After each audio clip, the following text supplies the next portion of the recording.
Hello, and welcome to Laughing in a Tent. My name is Sarah, and today we'll be talking about my upbringing in the Church of Jesus Christ of Latter-day Saints, or Mormonism, and the circumstances that led to my faith transition, as well as my ultimate decision to leave the church.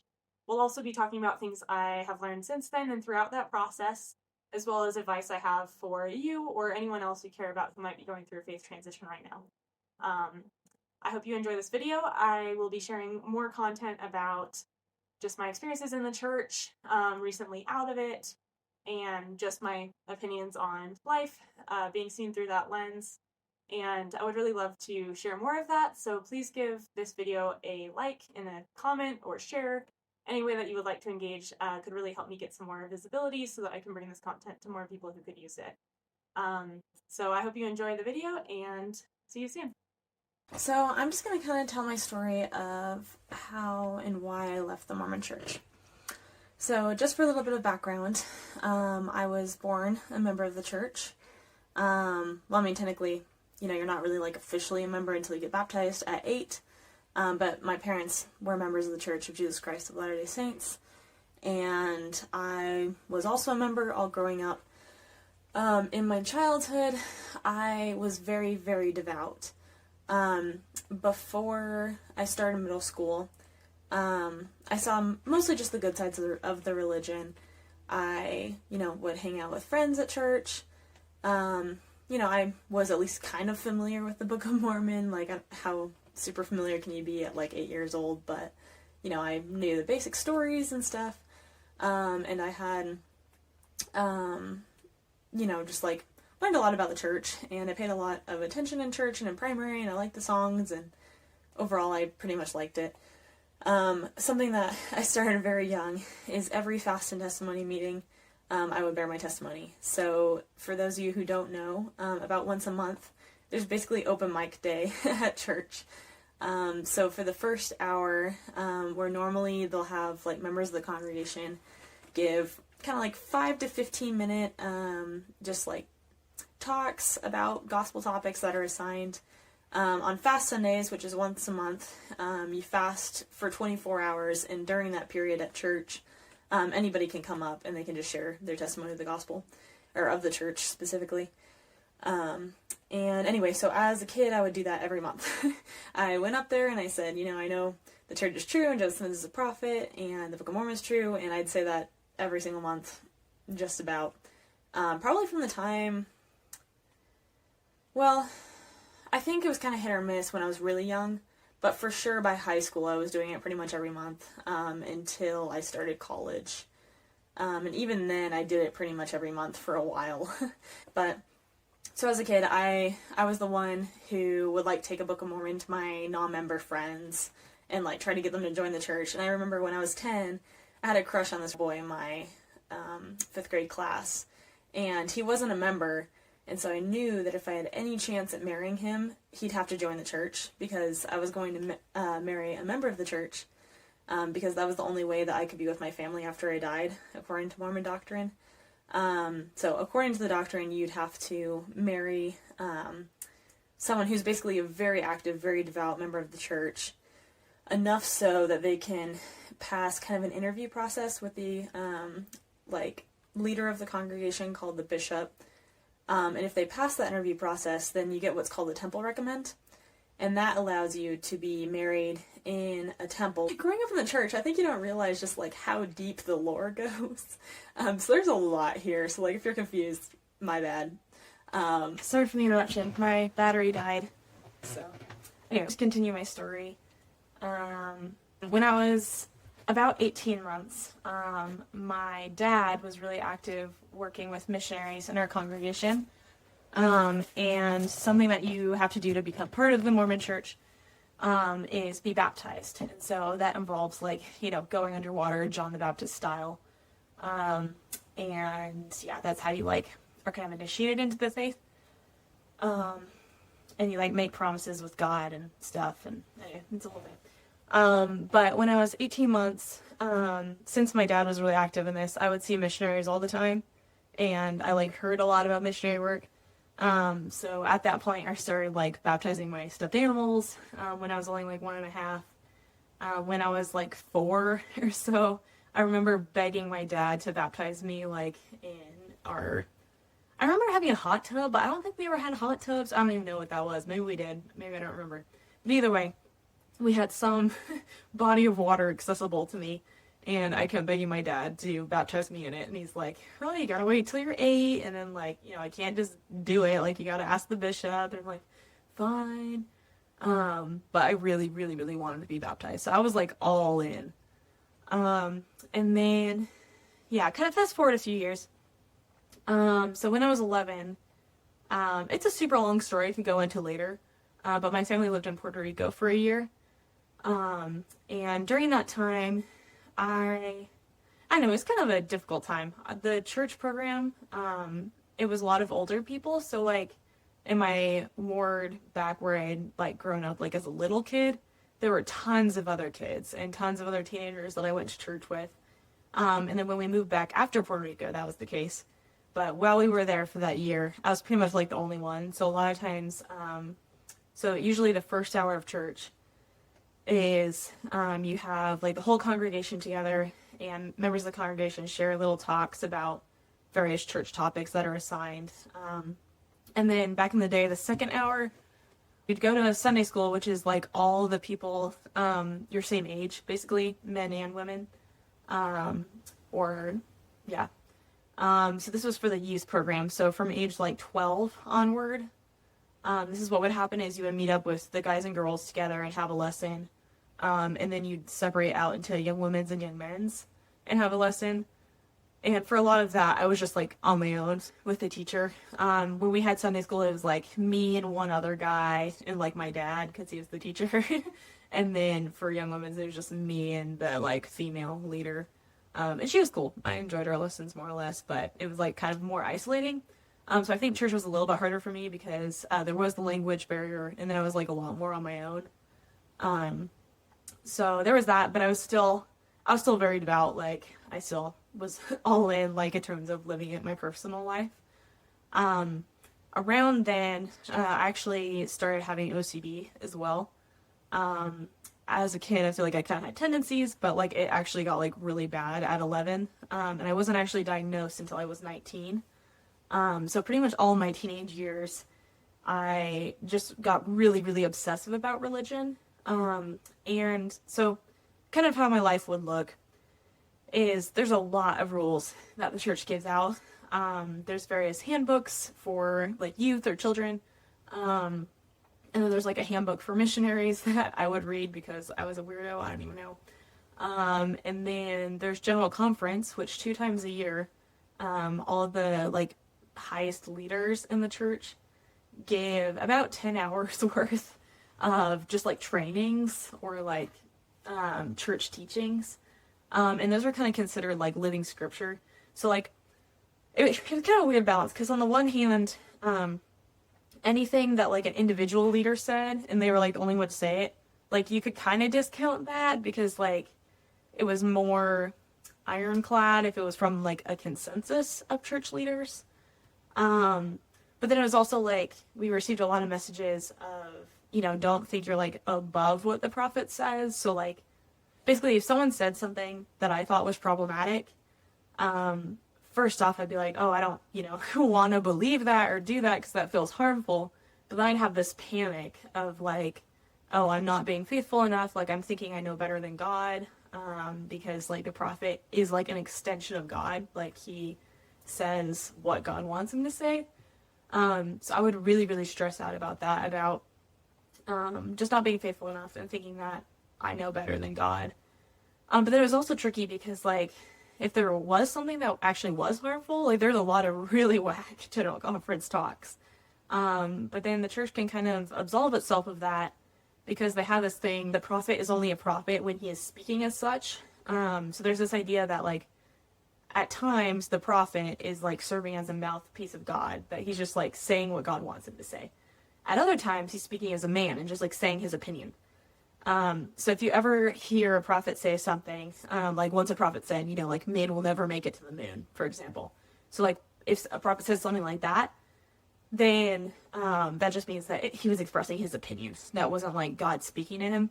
But then the tricky part is that you can never really tell if it's his opinion or God speaking until like after the fact, right? So you're always encouraged to follow the prophet. And there's even quotes saying like, follow the prophet, even if the prophet is wrong, like you will be blessed for following the prophet.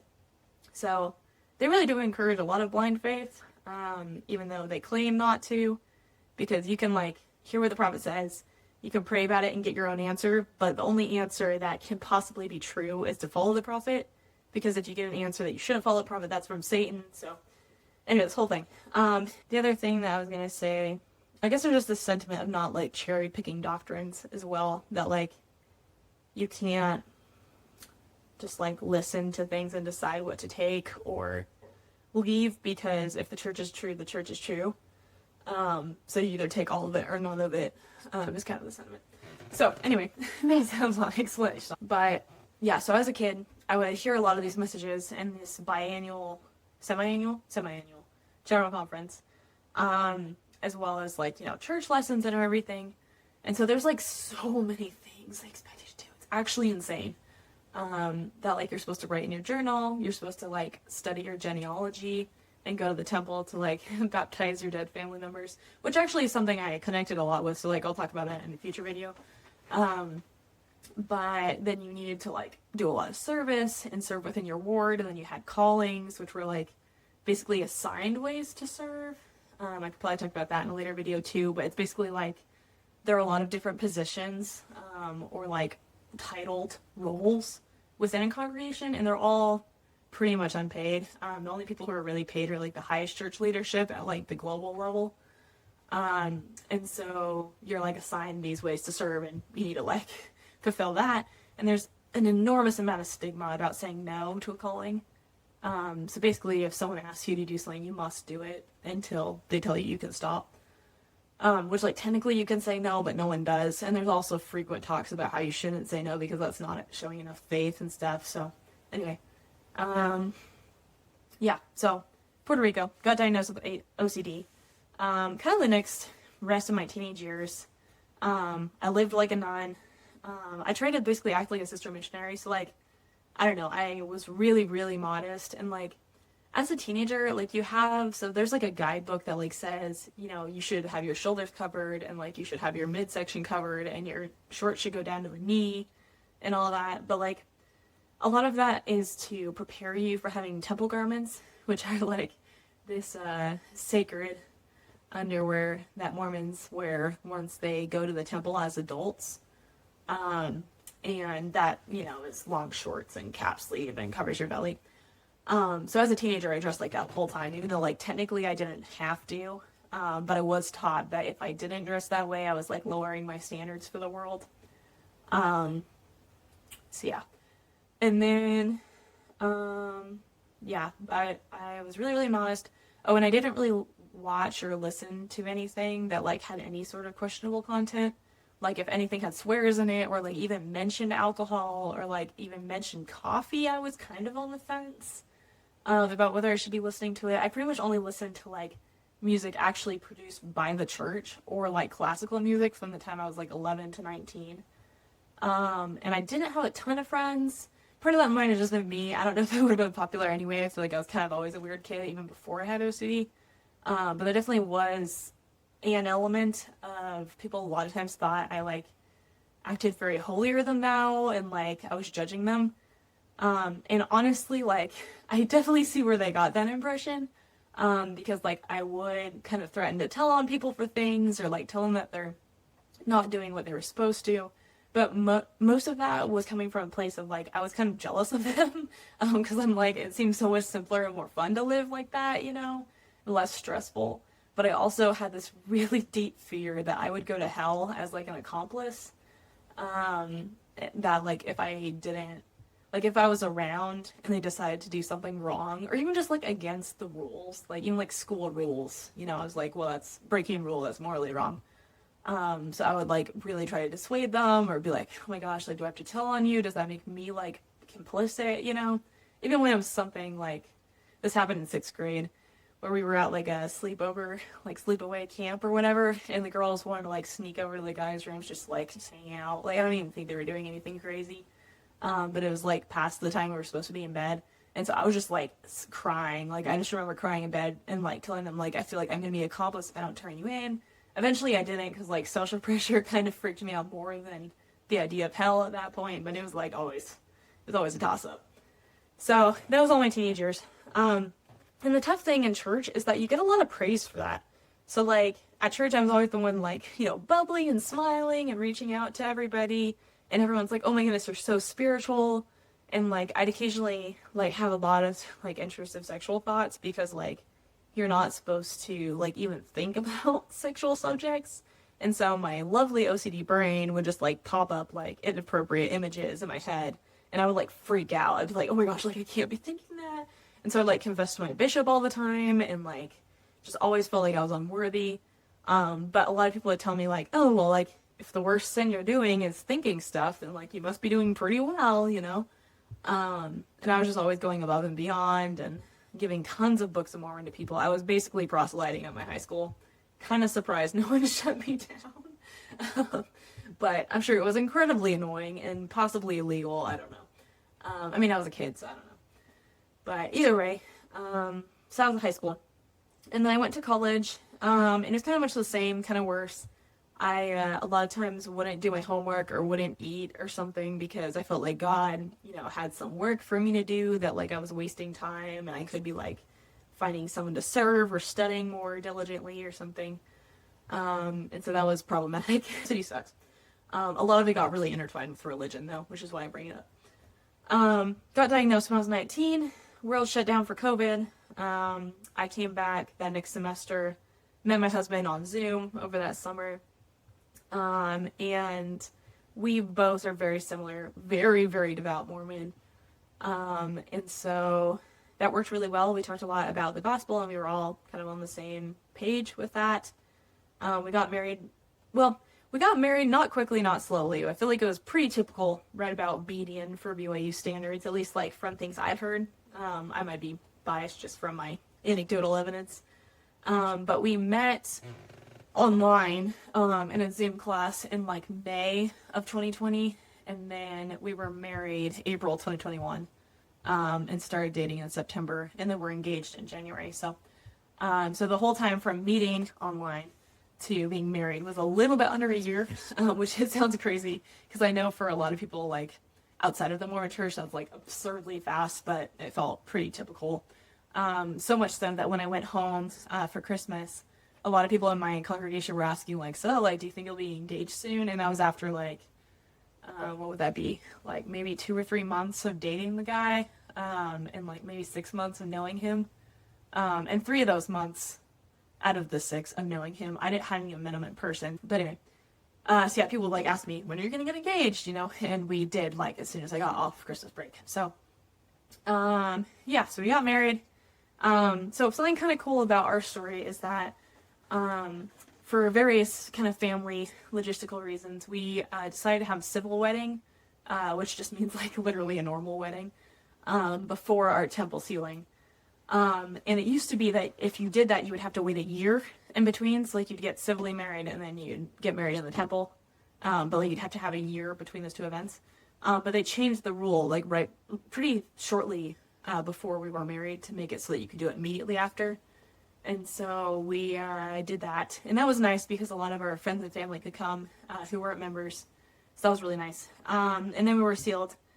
And yeah, it was just kind of a weird experience. Because the sealing, like, I was just endowed the week before. And you can look it up. It's weird stuff that a lot of members do a lot of apologetics for and say it's very spiritual. It has a lot of symbolism.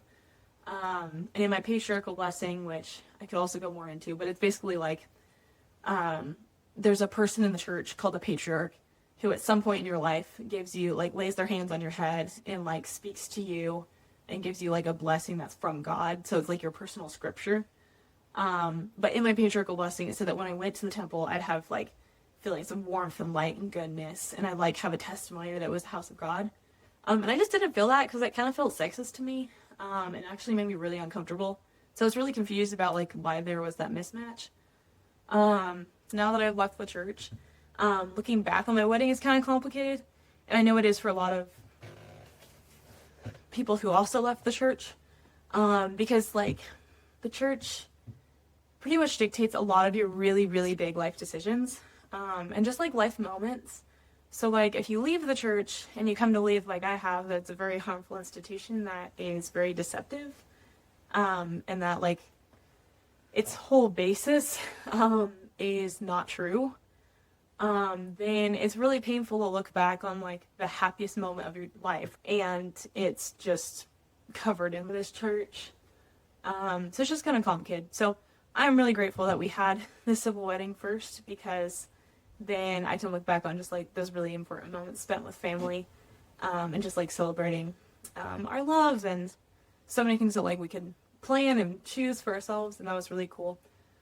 So we got married. We got married like halfway through our bachelor's at BYU, at Brigham Young University, which is like a school run by the church, and a lot of members of the church go there, especially like from the United States.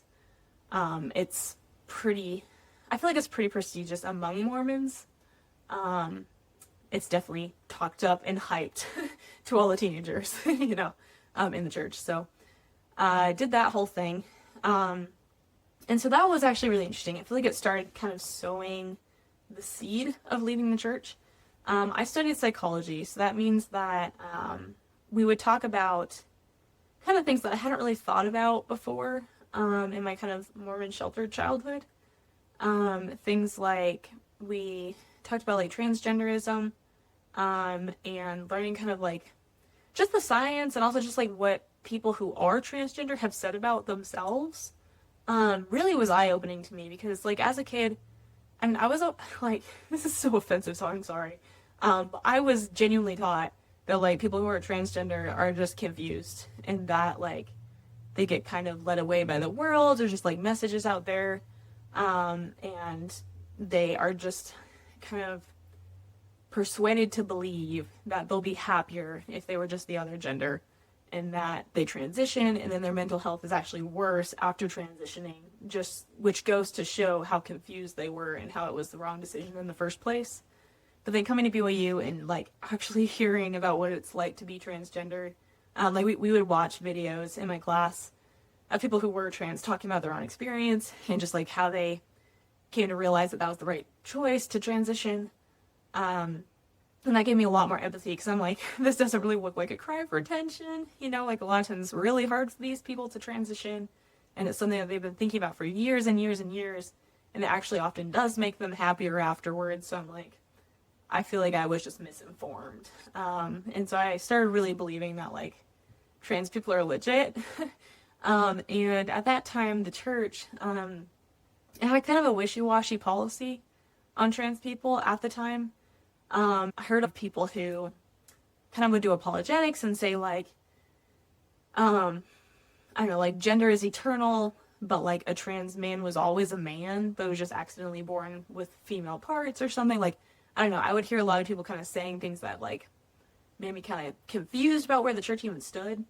And so anyway, I guess at that point in my life, I like had read the handbook and I was like, this is kind of unclear. So I just did my own praying about it and thinking about it. And I'm like, you know what? It makes a lot of sense to support transgender people. I don't see why that could possibly be wrong. So I'm like, okay, cool. I'll just, if it ever comes up, I'm pro-trans people. And then later, that policy changed, and that was a really big thing that kind of clued me into the church not being what it said it was. And in psychology also, I feel like there was kind of more, it was kind of a more progressive environment, and a lot of people just were more aware of like some of the suffering that happens in the world. One of the things that I really struggle with at church is I feel like a lot of times we focus service like on those within the community, and there's a lot of toxic positivity. So like when you're talking about like the homeless, for example, you're like, oh, isn't it just so nice that like we can go volunteer at a food kitchen, or like, I don't know, donate some blankets or something. But like you don't think about like just how horrible it is to be homeless, you know, and like what systems create homelessness, and like what do homeless people actually need, instead of like, you know, what would be fun to do as a craft as an activity and then give to them, you know. I don't know, and not to say that like members aren't helping the homeless, but I feel like for me, most of the time when we talked about service, it was kind of this like light, cutesy, like family friendly, like, oh, let's do this for an afternoon and like we'll just make the world a better place by doing that, you know? Which is good, but I was really hungry to dig into like there's some real suffering in the world and I want to help address it, you know? And I feel like the psychology department at BYU gave me more of a taste of that, which I was really grateful for. I got towards the end of my bachelor's, and initially I was planning to be a therapist, but I kind of had been thinking about it and just kind of decided that wasn't really the route for me. And so I explored a few other things in psychology, thought about getting into neuroscience, but in the end, I kind of decided that what I really wanted was sociology, but I didn't really know what that was until I graduated. So that was kind of a bummer. So I pretty much graduated without like any plan for my life, which was kind of depressing. And my husband, well, both of us wanted to pursue a master's degree. So he was, I think, applying to statistics programs at that point. He had done his bachelor's in statistics as well. And we were both applying to masters in sociology.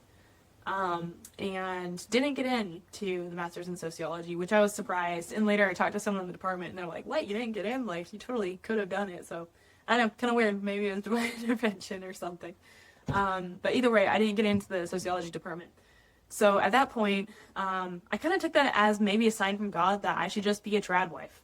And that might seem kind of out of left field, but all my life growing up, I'd heard a lot of messages of like, my role as a woman is to be a wife and a mother, and that in my future family, like, the husband will preside and protect and provide, and my role was to nurture.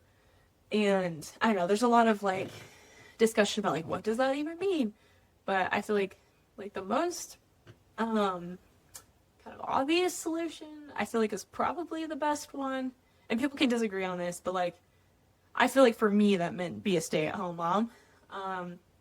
And I feel like that's kind of what I was led to believe growing up, that like women can work if it's like necessary and like it's not necessarily a sin, but that like the more faithful and ideal route to take is to be a stay-at-home mom. So anyway, I kind of took not becoming a therapist and not getting into the program as like, maybe this is my chance to, you know, submit to the will of the Lord, learn how to love just taking care of a home and making that my passion. So I tried that.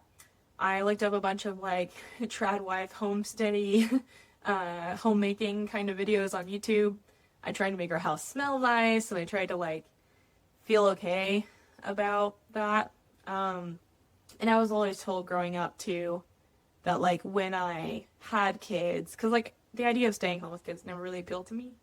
But I was told like, well, once you have kids, once they're grown, it'll be different. And you will probably want to stay home more. So I'm like, okay, whatever, I'll just trust that.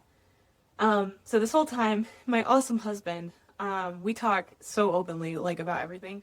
So I was kind of telling him about, like, hey, look, like, this person on YouTube says, like, I can be the leader of the home and you can be the leader of the family. And he was just disgusted. He was like, what the heck are you watching? Like, I want you to be able to do whatever you want in life. Like, if you want more education, I want you to do that. If you want to work, I want you to do that. Like, if you want to stay home, great. But, like, you're kind of forcing yourself and, like, doing a lot of, like, kind of self-detrimental mental gymnastics to, like, believe that your role as a woman is to stay home. And, like, I don't know. She was really disturbed by, like, how unequal I was making myself with him. Anyway, so that really helped me a lot because I hated it. And I needed him being like, dude, this is not healthy, to kind of realize that. So eventually I'm like, okay, you know, you're right. Maybe I can find something to do with my life that isn't being a trad wife and isn't being a therapist. So I kind of started just this journey of like trying to figure out like what do I want to do with my life. And at what point during this, I was reading a BYU devotional by John Groberg. And somewhere in there, he talked about a bunch of other random stuff, and then he, like, totally changed the subject and just started saying, like, the Lord, and he was kind of using it in, like, a moral context, but, like, also kind of other context. It was weird. Anyway, but he was saying, like, the Lord is against pollution. And so he was saying, like, both, like, you know, like, pollution of morals, but then also, like, literal, like, air pollution or water pollution. And this talk, I think, was given in, like, the 70s when this was, like, just a really big hot topic for a lot of people, of just like taking care of the environment. And so he was just saying, like, if there are any of you who like don't know what to do with your lives, I think there's not really a way you can go wrong with working on combating pollution. Because like obviously that'll be pleasing to the Lord because the Lord hates pollution, right?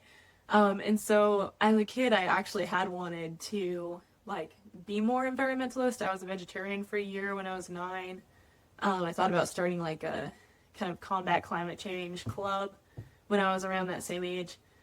But I don't know, I think for various reasons it didn't really pan out. And so I was like, you know what, maybe it's time to reopen that book because I really wanted to help the earth be healthy and I needed something to do with myself. So I'm like, okay, I'll look into that. So long story short, I volunteered with a BYU professor in the environmental science department for a few months, and that was a dream. Like, I had so much fun. That was like probably just the best period of my life, doing unpaid work that I loved and having my husband pretty much support us with like his student job, and we were just thriving, and that was awesome. So after a couple months of that, I talked to the professor and I was like, hey, like, I would love to do this like long term, but you know, obviously eventually like we need to have, you know, a way that financially makes sense. And so I asked him, like, is there some way I could get into like doing this as an official program or like a job or something? Like, kind of what do you recommend? And he said I should just apply for the grad program. And that was wild because I had like no background or anything in it. But I did that. And he basically, long story short again, my whole story here is so complicated. But basically he had a spot open up for a grad student and I took it. So that was good. One thing that I think was hard for me, is there was kind of a power imbalance. And that's probably true in any grad program. But just that your committee and like your committee chair have a lot of power over whether you graduate. And I felt like a lot of times, I would have an idea or a timeline or like something that I thought was important. And he would disagree on that. And then in the end, I feel like I was right to prioritize it. And it was just kind of tough. And this was a similar pattern with another committee member I had as well. So that was tough. And then also another thing that was really hard in my grad program, is I had a baby halfway through. And at BYU, so like we're very encouraged, like I cannot stress this enough, we're very encouraged in the church to marry young and have children quickly.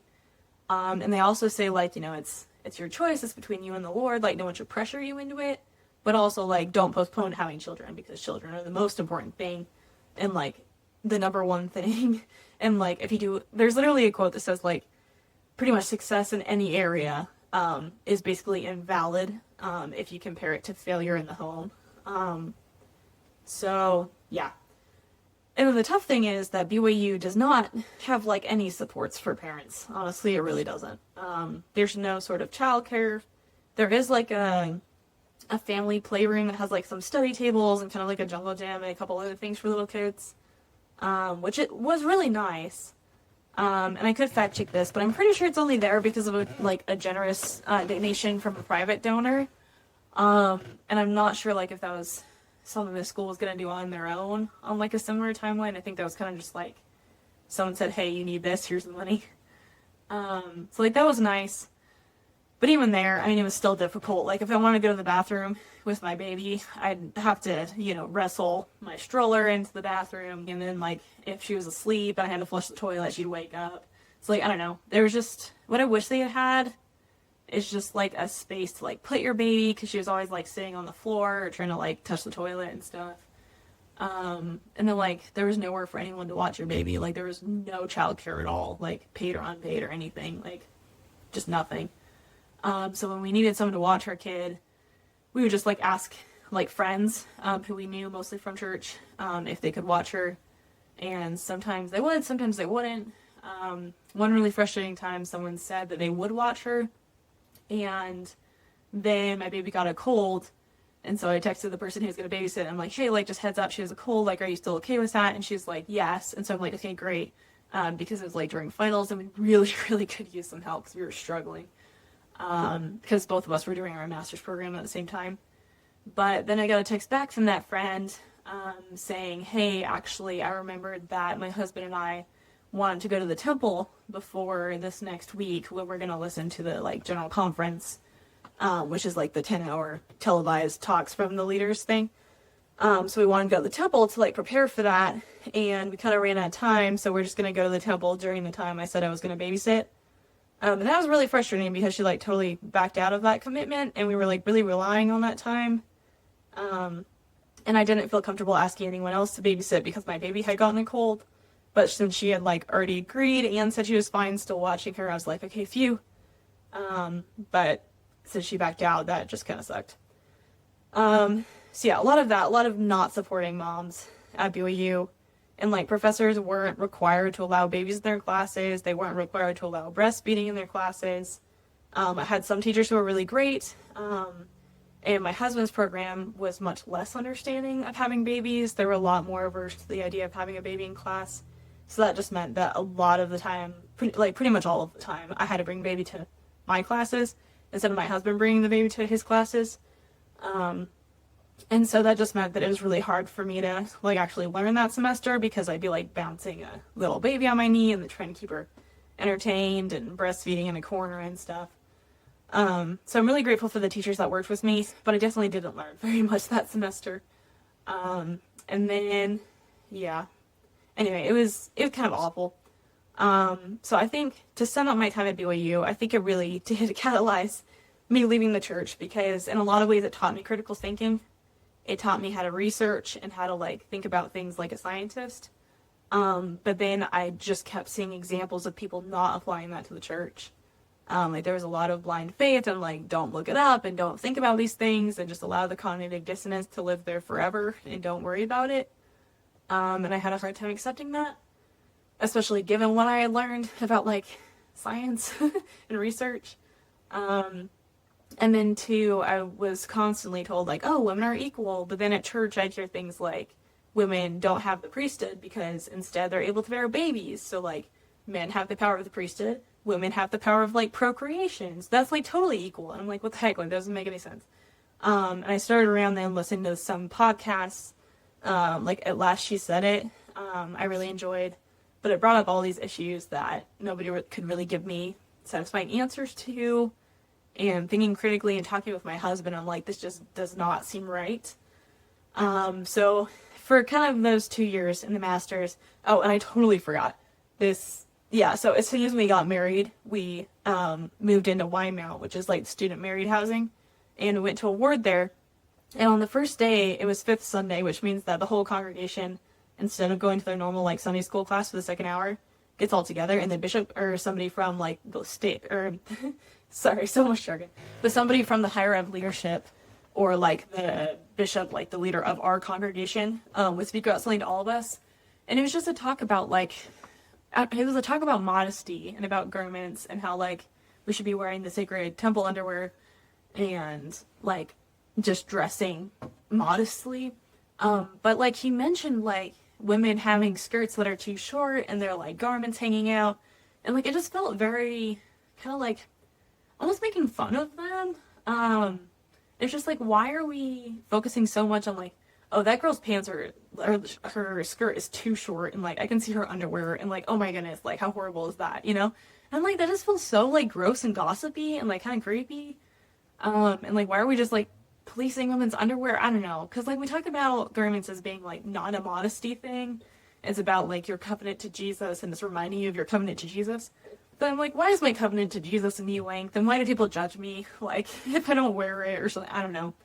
It just, a lot of things in those married wards really bothered me and my husband, and we would like go home after Sunday and just kind of unpack and kind of vent about just how just like sexist things were, or racist, or just like classist, or I don't know. And then occasionally, like in my last Sunday in that ward, we had a different bishop who I liked better, and he was really nice, but he still had a lot of the kind of implicit sexism going on. But I mentioned to him, like, I kind of hate going to church because it's so sexist, and he's like, like, what's sexist, you know? And he was the one who told me I couldn't have the priesthood because I could bear babies. And anyway, so I told him, I'm like, I can't really, like, think of a specific example, but just, like, I feel like a lot of the messages have, like, a subtle undercurrent of, like, as a woman, I have less access to God, and I just have a very, very defined box. I don't know. There's just a lot of really problematic things said. Like, a lot. I could go into it. But anyway, so that was one out. And then we lived with family for 3 months after we graduated because we were unemployed and lost our housing. So that was fun. They were really nice. But I don't know, we would talk a lot to them between me and my husband about just things that bugged us at church. And they told us that their ward was so much better and that, like, everyone was, I don't know, just a lot more reasonable. But when we got there, it just kind of was more of the same. And then something really sad happened, which was a very, very high-profile political assassination near us. And it shouldn't have happened, and I was devastated. Everyone was devastated, right? But even though that is the case, that should not have happened, I did really disagree with the politics of that person. I thought a lot of their opinions were pretty offensive and kind of bigoted. And even though I valued their life, I didn't think that they were correct. And because of that, people in church during fast and testimony meeting, during that once a month thing, like the open mic meeting, they would go up and just talk about politics.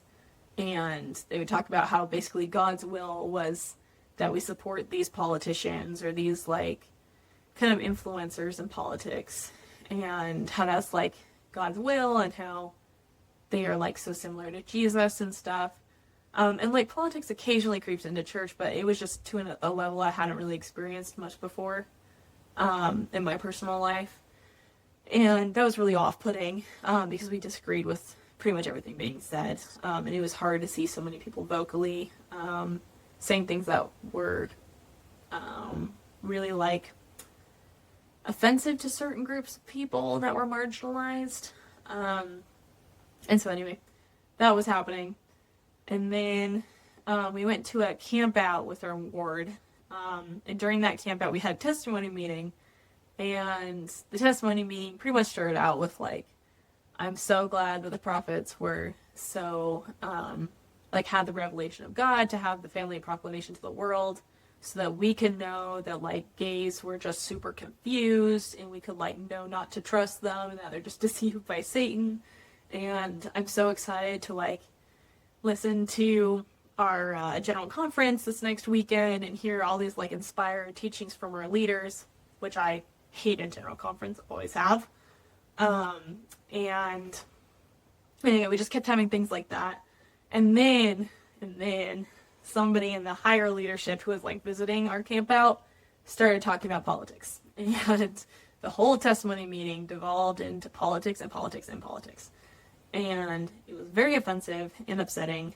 And we didn't feel like anybody in the circle, like, was safe to talk to, you know? Because, like, you assume that you have friends. You assume that people just, I don't know, like, around you, like, if you could just say your opinions, they'd respect them. But they were, like, kind of strawmanning our opinions and talking about how things that we thought were really, really harmful were, like, actually God's will, or, like, just like Jesus, and how we should, like, emulate them. And I'm just like, so that was kind of a big last straw.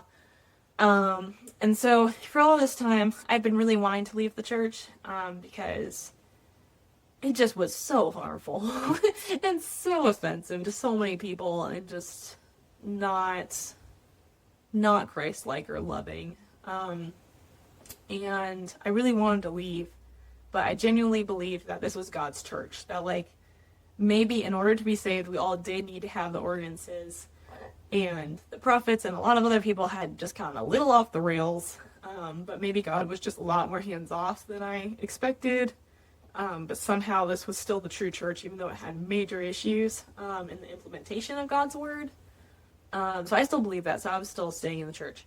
But then my husband came to me, and he's like, hey, I learned some stuff about the history, and also just everything else we've been talking about with how kind of messed up the church is, and I've decided to leave the church. And so I kind of freaked out, and I was like, bro, like, what about our eternal family? Because, like, and I told him, like, basically you're just asking me for a divorce after we're dead, you know? Because, like, that means that we can't be together forever, and, like, you can't even see our daughter anymore in the eternities. And so, like, it's a huge deal. Like, I cannot stress how much of a huge deal it is to leave the Mormon church. Like, it's a big deal. So him telling me that, I was kind of floored, and I was like, bro, like, you can't do that, you know? And anyway, and it was kind of funny because I would just talk about, like, the podcasts I was listening to, like the At Last She Said It, like the feminist Mormon podcasts, and I would just, like, complain about things at church all the time, and then it bugged him too, you know?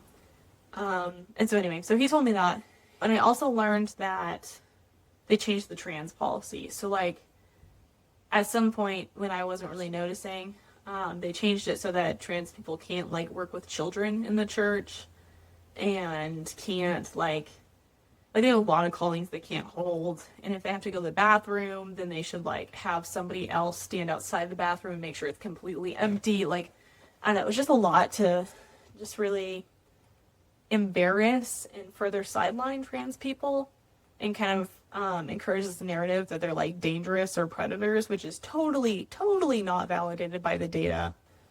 Anyway, that really bothered me. And then the church, like, announced that they were, like, further seeking legal action to, like, just limit more trans rights. And I listened to General Conference, and it was just more of the same. And oh yeah, I forgot what was the impetus. So we moved, right? And my husband and I both speak Spanish, and, like, you know, enjoy doing stuff in Spanish. And so we're like, you know what? In this new ward, we're going to go to the Spanish ward. Because then maybe if the service is in Spanish, it'll make us like it, you know? Maybe we'll bring back that joy for the church, and we'll get our testimonies back, you know? But when we went to the Spanish ward, it didn't really fix the problem. It was a lot of the same messages. Still really hard to sit through. And a lot of our issues were with, like, the church proper, not, like, specific people. So, like, changing the ward didn't really fix the, like, leadership of the church, you know? So anyway, long story short, we were so bothered by it that eventually, one day, I mean, my husband already didn't really want to go because he didn't believe it anymore. And I was kind of on the fence, but I was like, you know what, I'm so stressed out about going, I'm just going to skip today. And I decided that was the time. So I was trying really hard to stay temple worthy, because that would mean basically that my family could be together when we died. And so the things you have to do to be temple worthy are, like, have a testimony of Joseph Smith, attend your church meetings, pay 10% of your income to the church, wear your temple garments 24/7, and a bunch of other things. But, like, those were kind of the main ones that I was making sure I was doing so that I could have those blessings after I was dead. And since we didn't go to church that day, I'm like, well, you know what? If we don't go to church, then already I'm not temple worthy. So, like, either I keep going or I lose my family after we die. So I'm like, okay, given that's the case, and that I don't want to go to church, I'm like, let me just see if, like, I can kind of answer some of my questions about the church to the extent that I can, like, confirm to myself that it's worth it for me to stay. Like, prove to myself that it's true, so I can convince myself to keep going.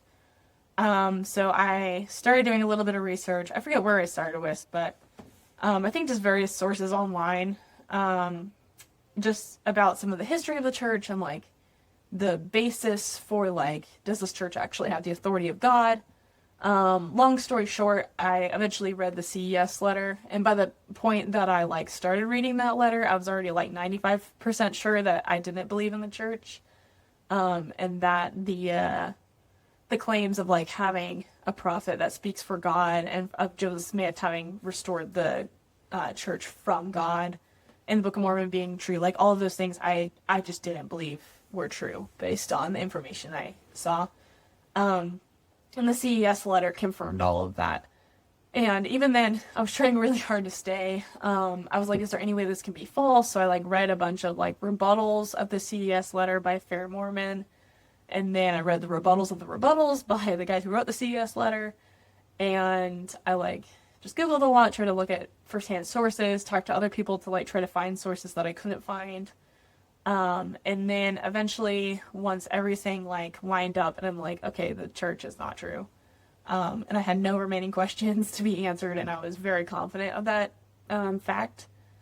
I I still was terrified to leave because my whole life I've been taught that there's no valid reason to leave the Mormon Church. For those of you who are trying to from the outside understand the church, I'll tell you, to a member of the church, that there's no valid reason to leave. Like, you can pray and you can get your own answer, but you will always get the answer that's true. If you get the answer that's not true, then you're being deceived by Satan, because it is true. It's like completely non-falsifiable.